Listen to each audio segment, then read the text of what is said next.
Le Conseil d'État, section du contentieux en matière électorale et en appel, a appelé la cause opposant Aimé Bokungu à César Limbaya en contentieux électoral dans la province de la Mongala. Les faits remontent au 19 mai 2022. César Limbaya aurait remporté l'élection organisée à l'Assemblée provinciale.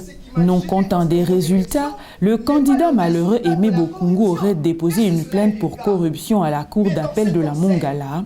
Il a soutenu dans sa plainte que César Limbaya aurait monnayé sa victoire. La cour d'appel de la Mongala avait confirmé les résultats proclamés par la Commission électorale nationale indépendante. Les avocats conseils de l'appelant Aimé Bokungu soutiennent qu'il y a eu mal jugé au premier degré, au motif que le premier arrêt a statué sur la requête de l'appelant et le second a publié les résultats. Le premier juge aurait dû se déclarer incompétent. Il demande au Conseil d'État d'infirmer l'œuvre du premier juge. Mais avant d'en arriver là, Monsieur le Président, les mal jugés ne n'entrent pas dans les faits. Mais nous allons aller juste dans les dispositifs du premier arrêt. Parce qu'entre les deux arrêts, le premier a statué sur la requête de l'appelant ici, mais le second a publié les résultats. Donc, le second est la conséquence du premier arrêt. Monsieur le Président, votre honneur, nous insistons sur l'article 2. L'article 2, qui après avoir dit recevable et fonder les moyens de l'incompétence du juge décision, soulevé par le même défendeur, lequel fut développé par les requérants comme un moyen de fond. C'est tiquant, comme un moyen de fond.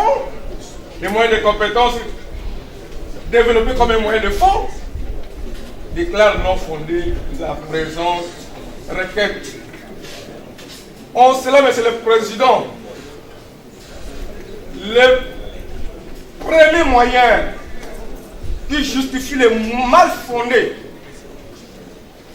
de cet arrêt, c'est d'abord que ces juges-là de la Cour d'appel de la Mongala n'ont pas bien interprété les droits, n'ont pas bien dit les droits.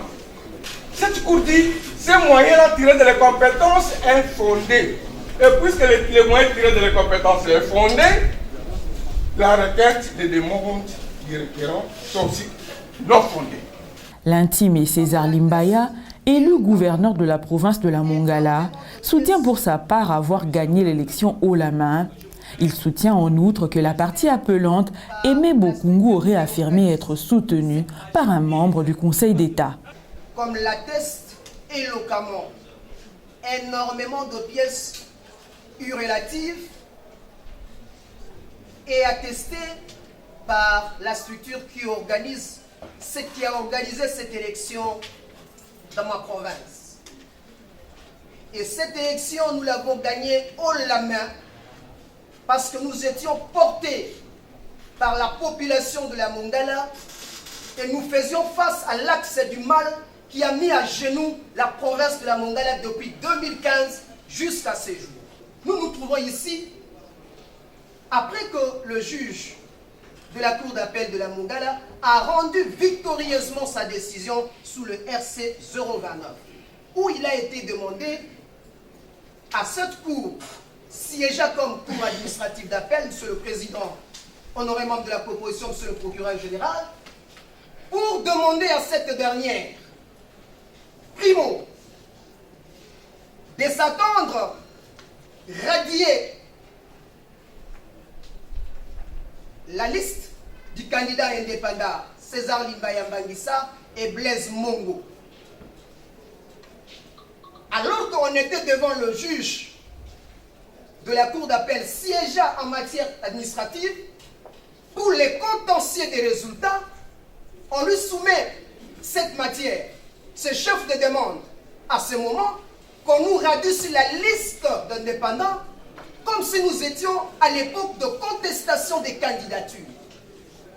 Deuxième élément qu'ils ont soumis à l'appréciation de la Cour administrative d'appel, disons la Cour d'appel siégeant comme Cour administrative d'appel, c'est d'annuler le résultat, les 13 voix obtenues par nous, et de proclamer celui qui n'a eu que 6 voix, et c'est en violation de la loi, en violation du bon sens qu'on le proclame élu gouverneur de province de la Mongala.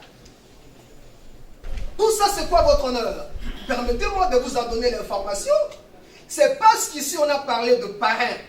On a dit qu'il y a des agents publics qui m'ont soutenu, qui ont corrompu. Ce qui m'a gêné parce que mon élection n'est pas le résultat de la corruption. Et si cela est le cas, mais dans ce conseil, le parrain du candidat l'appelant un directeur de cabinet dans ces conseils. Les avocats de la partie intime et César Limbaya affirment que les procès-verbaux contenus dans le dossier que l'appelant Aimé Bokungu a présenté au Conseil d'État seraient fabriqués. Ils soutiennent en outre qu'il y a fraude au motif que l'appelant détenait les procès-verbaux des députés accusés de corruption, repris dans le procès-verbal établi le 10 mai 2022, le 13 mai 2022. Ils demandent au Conseil d'État de dire le présent appel irrecevable. Les procès-verbaux qui sont dans le dossier que M. Bokungu a amené devant vous ici, mais ce sont des procès-verbaux qui sont fabriqués. Tenez, ces procès-verbaux ont été dressés en date du 10 mai 2022. Et lorsque vous analysez ces procès-verbaux, vous allez remarquer que les députés qui seraient corrompus se sont présentés devant un OPJ à 15h30 pour être entendus pour avoir été corrompus, de voter X personne alors qu'il n'a même pas voté cette personne-là. Le premier élément, la fraude. Les gens sont mal habitués. Et on prend les listes de venir avec ces papérasses devant une haute juridiction. Quelle légèreté. Un OPJ qui dresse les procès-verbaux à 15h30, je ne sais pas, il a fini puisque je ne sais pas c'est écrit en quel français, vous allez voir les contenus, c'est quel français. Peut-être il a fait des gymnastiques, il a fini son audition vers 18h. Et M. Bokungu, qui n'était même pas dans le dossier, il a les procès-verbaux.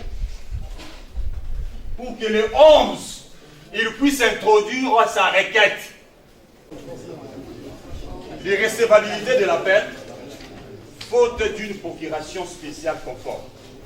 Les experts de la CENI affirment pour leur part que la publication des résultats provisoires de l'élection à la Mongala avait été faite après le rapport de l'Assemblée plénière de la CENI. Ils soutiennent en outre que le premier juge ne pouvait statuer sur cette affaire au motif que l'appelant n'avait produit aucune pièce pour asseoir les accusations de corruption. Après vérification de la cohérence du rapport du bureau de vote, de dépouillement et de compilation des résultats, l'Assemblée plénière de la CENI avait publié le résultat provisoire des dites élections et que c'est à l'issue de cette publication que le requérant qui a saisi votre conseil avait saisi la cour d'appel de la Mongala faisant office de la cour administrative d'appel. La cour d'appel de la Mongala, que cette cour ne pouvait pas statuer sur les présomptions, sur des allégations de corruption, parce que les contentieux de sincérité des résultats des régularités des procédures, des scrutins, de vote, de dépouillement et de compilation des résultats ne peut pas être confondu au contentieux répressif des élections qui concernent les juges pénals. Et comme les requérants n'avaient pas mis dans ce dossier un jugement établissant les faits de corruption, condamnant les corrupteurs et les corruptibles, cette Cour ne pouvait pas s'y atteler. Nous disons en conclusion qu'il faudra simplement à votre Conseil. L'organe de la loi, dans son avis, demande au Conseil d'État de dire cet appel recevable mais non fondé et confirmer l'œuvre du premier juge. Nous disons en conclusion qu'il faudra simplement à votre Conseil de recevoir l'appel, mais de considérer que c'est un appel qui ne porte pas ses fruits. Et donc vous allez l'écarter, vous allez donc confirmer l'œuvre du premier juge en gardant les résultats de Mangala comme c'est fait. Vous direz aussi qu'il n'y a pas lieu à paiement de frais. Après avoir entendu toutes les parties, l'avis des experts de la Commission électorale nationale indépendante ainsi que l'avis du ministère public, le Conseil d'État clôt le débat et prend la cause en délibéré pour se prononcer dans le délai de la loi.